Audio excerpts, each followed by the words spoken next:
এসছি রুটি করার, চা খেলাম, চা খেয়ে ননদ আটাটা মেখে দিল আর আমি রুটি করছি। এই যে মামা শ্বশুরদের রুটি, মেজো মামার ছোটো মামার রুটি খাবে, ভাই মামা আর ননদ খাবে। রুটিটা করে আবার একটু বসে তারপর ওই বাড়ি যাবো, মানে যেখানেই যাব সেখানেই শুধু এই রুটি বেলো ভাজো, মাখার বেলায় কিন্তু আমি নেই, রুটি করি এখানেও রুটি, বাড়িতেও রুটি, যেখানেই সেখানেও রুটি। রুটি করতে আমার মানে মাখাতে অ্যালার্জি, কিন্তু করতে অ্যালার্জি নেই। আটা মাখলো কে? আটা আমি মাখলাম, কি করবো?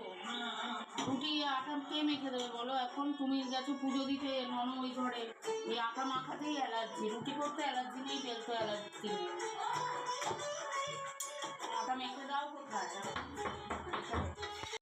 আমার আবার আটা মাখাতে খুব অ্যালার্জি, আমার মাসি শাশুড়ির আবার তা নেই, আটাটা কিন্তু খুব সুন্দর মেখে দিয়েছে। আর এদিকে দেখো আমি রুটি করছি, বেলছি, আমার আবার এটাই ভালো লাগে, ওনার আবার তা ভালো লাগে না।